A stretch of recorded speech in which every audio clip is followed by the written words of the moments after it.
The morning sun hung low over Brooklyn Heights, casting long shadows between rows of brownstones and movie trailers, heating the pavement before noon even had a chance to stretch.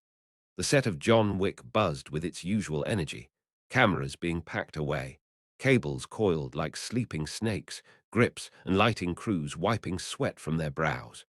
The director's voice broke through the noise like a clap of thunder. "That's a wrap for this scene, folks. 1 hour lunch, meet back here sharp." A wave of half-exhausted relief swept across the crew like an invisible breeze. Laughter returned. Phones came out. Someone shouted about the new deli on Atlantic Avenue. But Keanu Reeves didn't follow them. He wasn't thinking about pastrami on rye or iced coffee. His eyes were locked on Buddy, the pit bull who had starred beside him in scenes all morning. The dog's pink tongue hung out, his sides heaving as he panted beneath the weight of heat and effort. The dog keeper, clipboard in hand, was already making his way over, but Keanu held up a gentle hand. "I got him," he said, voice soft but firm. "It'll help me bond with him, and well, I've always wondered what it's like to actually have a dog, even if it's just for a bit." The handler hesitated, then nodded. "He's sweet," he warned, "but he's strong and stubborn." Keanu just smiled. "Sounds familiar." He took the leash, a sturdy leather thing with years of wear, and clipped it gently to Buddy's collar. He pocketed the waste bags and water bowl, patting his jacket as if suiting up for something more serious than a walk. Then he crouched down, eye to eye with the panting dog. "Let's find you some shade," he said, scratching behind Buddy's ear. "Maybe even a little peace." They left the cacophony of the set behind, stepping out into the rhythm of the city like two shadows looking for stillness. The streets shimmered with heat. Cars crawled by, air conditioners humming in every window. Buddy walked at Keanu's side with surprising patience, his breathing loud but rhythmic, his steps steady despite the heat. But Keanu could see it, the way his ears flicked, the droop in his tail, the look in his eyes. He needed water. Fast. They turned a corner and stopped. A row of motorcycles sat like statues across from a bar called Iron and Ash. The place looked like it had grown out of the concrete itself. Brick, smoke-stained windows, a black metal door that creaked like a secret.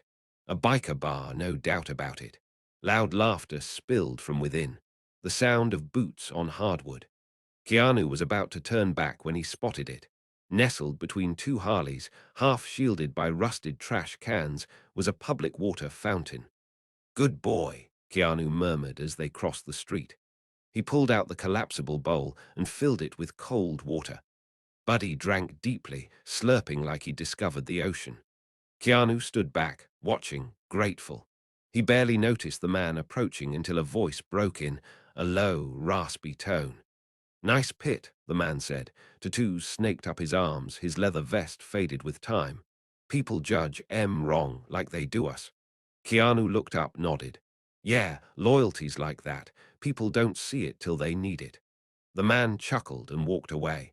Moments like these made the city feel human again, but peace doesn't stay long in places like this. From the corner of his eye, Keanu spotted a waitress exiting the bar, her apron wrinkled, her face drawn from too many shifts. When she saw Buddy, her face lit up like the sun had returned. "Look at that boy," she said, crouching down. "You're better company than half the guys in there." Buddy licked her hand. She laughed.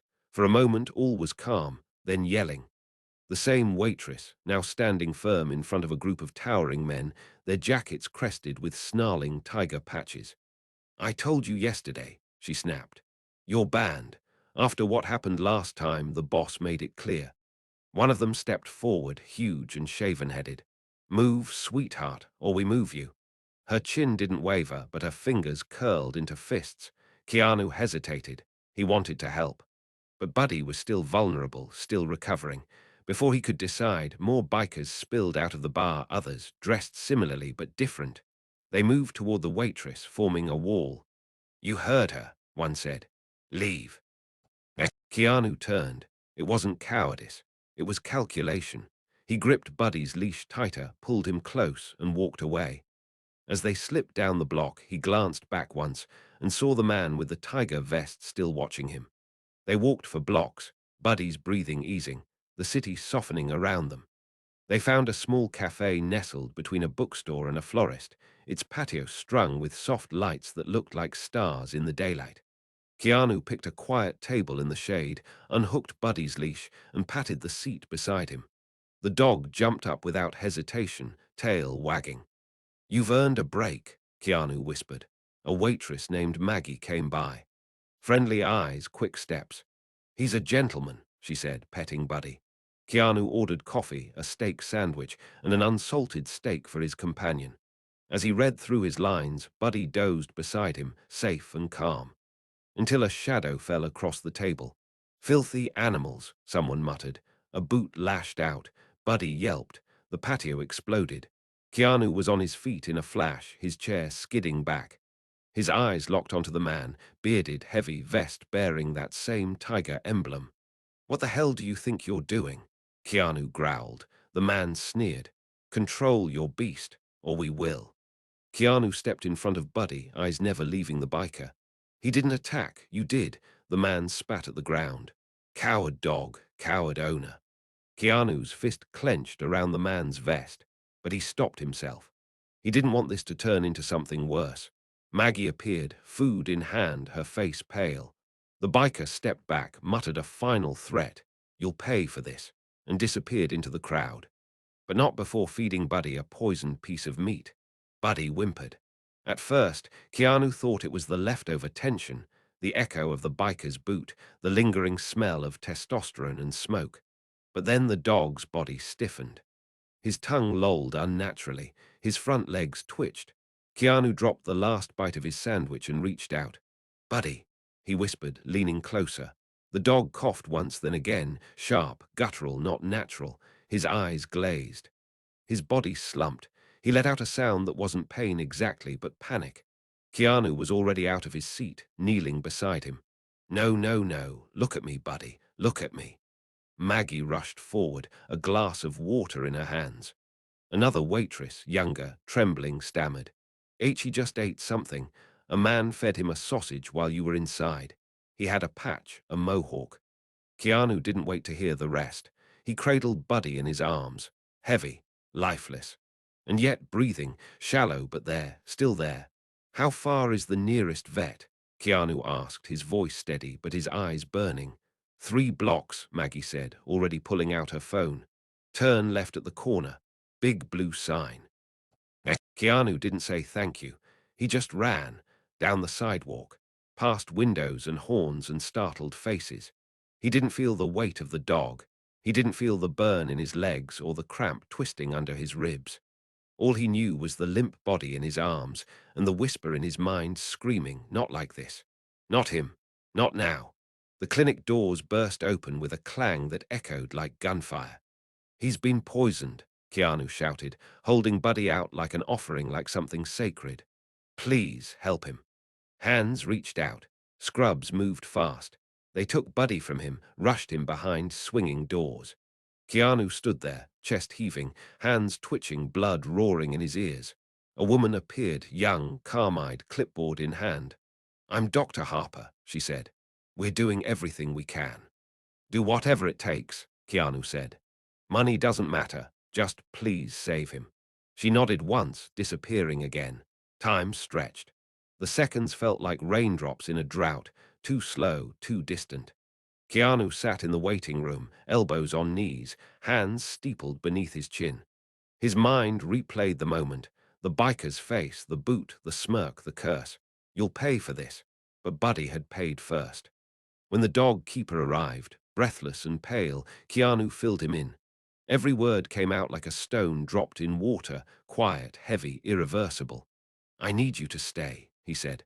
"I have to go." "Go where?" the dog keeper asked. "To end this." He stood, handed over the leash like it was a torch in a war. Then he walked out, back through the city, back to iron and ash, where it had all begun. The bar was alive with noise and shadows. Keanu stayed across the street, watching, waiting.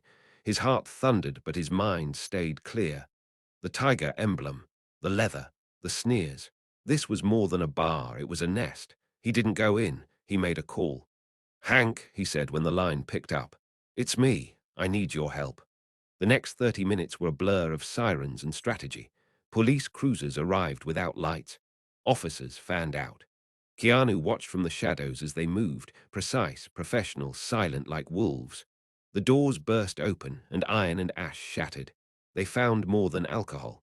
They found drugs, weapons, and a stash of poisoned meat in the back, wrapped in butcher paper, labeled with nothing but a red slash across the top. It was planned. It had always been planned. As the arrests began, as bikers were dragged from booths and corners and toilets, Keanu stood at the edge of it all. Still silent, a statue carved from anger, then he saw him, the biker, the one who kicked Buddy, who fed him poison, who smirked while walking away. Their eyes met, recognition, hatred, and fear. Keanu stepped forward slowly, calmly. He didn't raise his voice. He didn't curl his fists. He just said, "You don't mess with a man's dog." The biker spat. "I hope that mutt died." Keanu didn't blink. "He didn't," he replied. "But you're going to wish he had." As the man screamed obscenities, Keanu turned and walked away. He didn't need revenge. Justice had arrived in handcuffs.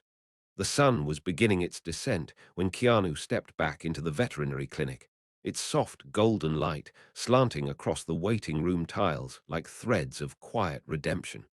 The adrenaline had faded, leaving behind a stillness that clung to his bones. His boots felt heavier. His breath came slower. And somewhere beyond that door, behind steel and antiseptic and beeping monitors, was Buddy, fighting his own quiet war. Dr. Harper was waiting. She stood just inside the double doors, her scrubs wrinkled, her eyes tired but kind. She didn't make him wait.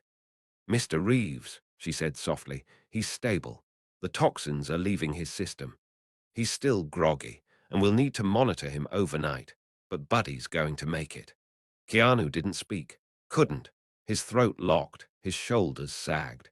Relief hit him like a wave and left him gasping, knees almost giving under the weight of it.